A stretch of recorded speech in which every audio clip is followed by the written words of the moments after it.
good conscience sit here and to quote Taifa Leo headline, Munikome, you say to come Uhuru Kenyatta. You know, if there are people who should come Uhuru Kenyatta, is the Kenya Kwanza regime. Because they know him so well and he knows them so well. And that takes me back to the issue time, William Ruto. And I started by telling you, in that regime, most of the people that are serving in Ruto's government today were part of that high-ranking membership. And they were the people calling the shots. So they should question themselves. When they're paying this debt, they should pay it with a lot of pride because they took it. They know about it. Number two, Uhuru Kenyatta has said so many things. They keep telling us about handshake government. Olive, you and I know there's never been a government in this country called handshake. When Uhuru was the president, the deputy president of the Republic of Kenya, who kept on reminding us in every platform was Honorable William Ruto, his good friend. And we cannot run away from it. And he had a duty that is constitutional to assist principally the president. And therefore, we know the truth about that. But I can tell you, it is easier to blame your predecessor when you're failing. It is easier to call him names when you're failing. It is very difficult to prove to Kenyans that you are capable, suitable, and competent to overcome the challenges. That is what has tied them. And for us who are Kenyans, because we are sitting outside, they say that we are emotional, we are sensationalizing issues, but Kenyans agree with us that what we are saying is the truth, including the hustlers today. If you ask Ogindo, the hustlers in Homa Bay, Rangwe, Kabondo Kasipul, they'll tell you the fuel is so high, they can't sustain it. They are parking their pikipikis. They are walking kilometers to go to the market. They are no longer able to afford. He knows that. Number two, the mamambogas that were promised that you will get better, you'll have a grocery. Today they are wondering, the taxes are so much, they can't transport their grocery to the market. They have to walk. They are not able, in fact, the grocery becomes a dream that they'll never achieve. So what I'm saying is, it is not about Uhuru Kenyatta. It is not about Raila Odinga. It's about them who are seated on the seat now and are doing what they do. They have a plan.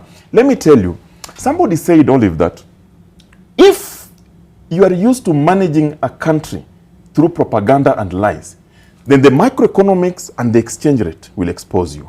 Kenya Kwanza regime has been exposed by the microeconomics and the exchange rate. They can blame the global trends. They can blame the whatever, the wars everywhere. But the truth of the matter is, what is it that they are doing to sustain or to lower? Because Kenyans want solutions. Those solutions, we can only talk about them nicely. But if we don't show interest, because you see, our guys, our friends here, they have told us. Yes, go ahead. Yes. I thank you very much, Okango, for that. And you say that President William Ruto was with Uhuru Kenyatta when they took the Eurobond. 2014. In 2014. And that there was nothing like the handshake government. It has never been. And that we should be looking for a solution to this problem. Exactly. I agree with you. But I want to say that President William Ruto was with Uhuru Kenyatta when the Eurobond was taken.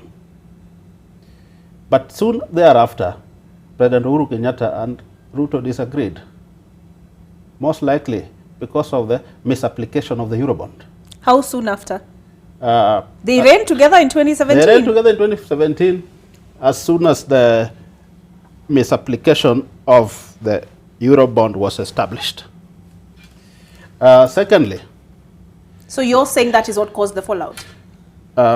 Among other factors. One of them. Secondly, too late in the day, Olive. Too late in the day, but it is historical. Was there a handshake government? None. There's de facto and de jure government. Didn't you see people going to Capitol Hill, ministers, to brief the then former prime minister? Weren't people going to Karen House to brief the former deputy president? Hustlers were going there. They are people. Not government officers.